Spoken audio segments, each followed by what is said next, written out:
You probably use your cell phone every day. But do you really know how to take care of it? There are many people following old tips thinking they are doing the right thing, when, in fact, they are only shortening the lifespan of their device. Myths about batteries, failed tricks with hairdryers, and even the obsession with megapixels. All of this needs to be reviewed. And urgently. The most curious thing. This advice continues to spread as if it were absolute truths. But technology has changed, and so has the way to take care of your cell phone. Today, you will discover what almost no one tells you, with clear explanations, full of curiosity and that really make a difference in your daily life. The time has come to stop falling for myths and start using your smartphone intelligently, and not by instinct. Let's go!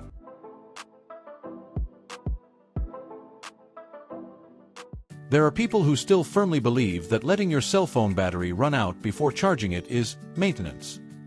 Is that true? This used to be true for the nickel batteries in Jurassic cell phones. Nowadays, with lithium-ion batteries, this habit is not only useless but can be harmful in the long run. The interesting thing here is that, contrary to popular belief, keeping your cell phone between 20% and 80% of its battery is the healthiest option. And no, you don't need to be dependent on the charger all the time. You just need to know how to use it correctly. Another curious myth that circulates in WhatsApp groups is the one about the hairdryer. If you get your cell phone wet, turn on the dryer and that's it. Wrong. Very wrong. The heat can damage the internal components before the water even evaporates. The best thing to do: turn off the device immediately, don't press anything, dry it superficially with paper towels and take it to a technical service center. Oh, and no rice. It's more marketing than miracle. Fun fact, it can absorb some moisture, but it does not prevent corrosion. And who has never heard the classic saying, "Only the original charger is safe"? Although the original charger is always the best choice, there are safe alternatives. The secret is to use certified chargers, with compatible voltage and from reliable brands. Don't buy those from street vendors for 10 reais, okay?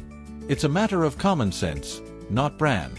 And as a fun fact, there are generic chargers that are better than the original ones from some lesser-known brands. The most curious thing is how these myths survive for generations, as if they were teachings passed down from master to apprentice. And the reason is simple. Most people repeat what they heard, without checking. However, when you understand what really happens inside your device, you start using your cell phone to your advantage, and not against it. By the way, speaking of using the device correctly, there is something that always raises doubts: the history of the battery and charging. Some people still treat their cell phones as if they were Tamagotchi. They only charge them when they are calling for help. But this idea of waiting for the battery to run out to recharge is nothing more than a persistent myth. Lithium-ion batteries work best when they are partially charged. In other words, don't let them discharge completely. The interesting thing here is that, by keeping the charge between 20% and 80%, you help preserve the useful life of your cell phone without even realizing it. Another myth that is long overdue is that of overnight charging. Most modern cell phones have intelligent systems that control the charge and prevent overcharging. Leaving your cell phone charging at night is no longer a problem these days, as long as you use a reliable charger. Want a practical tip? Activate optimized charging if your device has this function. The interesting thing here is that the system itself learns your sleeping habits to charge more intelligently. And the famous airplane mode that speeds up charging? Look, the difference is minimal, almost imperceptible. Yes, turning off the connections can reduce consumption during charging, but it doesn't turn the process into a turbo. The truth is that if you really want to charge, what matters is having a charger with support for fast charging and a compatible cable. It seems simple, but many people don't know this, and that's why they end up believing in tricks that don't deliver what they promise. Do you know what's even more curious? Most battery problems don't come from the time of use, but from the way it's used. It's like taking care of a plant. There's no point drowning it in water or leaving it in the sun. The secret is balance, consistency, and conscious use. And speaking of conscious use, there are many people who still don't understand how cellular connections work, especially Wi-Fi and 4G. Using public Wi-Fi sounds great, right? It's free, it saves data, but it can also be an open door for your data to fall into the wrong hands. The interesting thing here is that open networks are fertile ground for attacks, such as the famous man in the middle, in which someone intercepts everything you do. Want to protect yourself? Use reliable VPNs, avoid accessing banking apps, and disable automatic connection to public networks. And what about that talk that 4G consumes more data than 3G?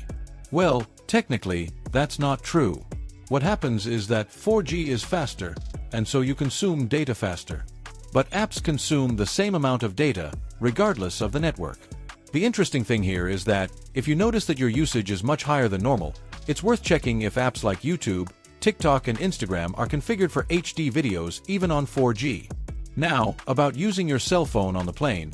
It's not just a meaningless security rule, as many people think. While a single device not in airplane mode won't bring down a plane, multiple active devices can interfere with cabin communication systems. And that can be risky at critical moments like takeoff and landing. It's rare, but it's possible, and this is the kind of curiosity that's more about prevention than proof. The strangest thing is how we forget that these little devices in our pockets are actually powerful radios, constantly emitting signals. Knowing how they connect to the world helps not only protect your data, but also helps you use technology more consciously. And since we're talking about things most people don't see, let's demystify one of the biggest modern illusions: the quality of cameras. The first thing many people ask when they see a new cell phone is, how many megapixels does this camera have? But the big curiosity is that this question, in practice, says almost nothing about the real quality of the image. Megapixel is just resolution, and a sharp image depends much more on the size of the sensor, the aperture of the lens, and even the artificial intelligence of the processing software. In other words, it's like measuring a chef's talent just by the size of the pan. Have you ever seen a photo taken with 64 MP that looks like it was taken with washing powder? Well, yes. This happens because the sensor that captures the light is very small or of low quality. A great example is the iPhones, which usually have fewer megapixels than their competitors, but deliver much better images. The curiosity here is that the secret lies in the combination of lens, software, and sensor. And, of course, good lighting works miracles, more than any technical number. Another point that few people understand is the role of the camera software.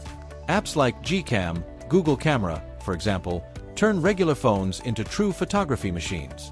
They adjust HDR, sharpness, and white balance more efficiently than the native app.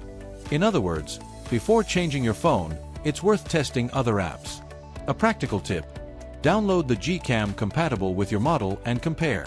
The difference can be surprising, and that's where curiosity lies. So the next time you hear someone say, "My phone has 108 MP," know this: megapixels aren't everything. Just as a good camera doesn't make anyone a photographer, a high number doesn't guarantee a good image. Knowledge is what really improves your photos. And speaking of improving, there's another very common myth that makes a lot of people waste money: the idea that more RAM is always better. When someone says that their phone has only 3 GB of RAM, people look disgusted, as if they were a digital dinosaur.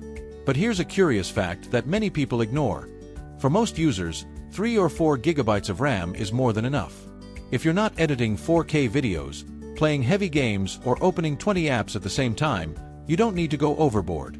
It's like having a 12-seater van that only takes 2 passengers, unnecessary and expensive. And there's more: your phone's performance doesn't just depend on RAM. The processor, system optimization, and even the presence of bloatware, those apps that come installed and you never use, have a much greater influence on your day-to-day life. The interesting thing here is that, often, a device with less RAM runs more smoothly than a more powerful one, precisely because it's better optimized. Want an example?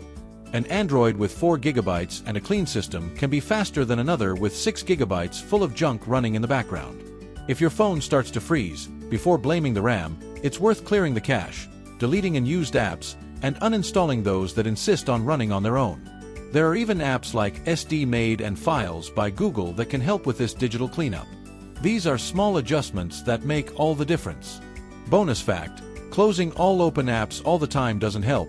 It can even make the situation worse, since the system reopens everything and consumes more energy. In the end, the secret is to understand your usage. There's no point in wanting a performance monster if you only use WhatsApp, the browser, and Instagram. Knowing your usage profile is more efficient than falling for the propaganda that the more, the better.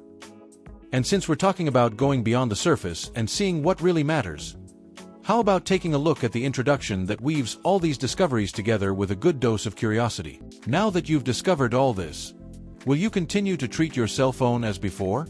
Or will you start applying this knowledge that few people really know about? The choice is yours. But let's be honest, after learning so much valuable information, it would be a waste not to use it to your advantage, right? How about trying one of the tips you learned here today? Take a look at your charger, evaluate your usage habits, review the apps you shouldn't even be using. Small actions generate big results, and this could be the first step to understanding not only your cell phone, but how technology influences you in your daily life. So, which of these myths did you believe in until now? Comment below. I want to know if I surprised you. Oh, and if you enjoy this type of content that mixes curiosity with real knowledge, subscribe to the channel, turn on notifications, and stay up to date with the next discoveries. Because here, knowledge is not just information, it's transformation.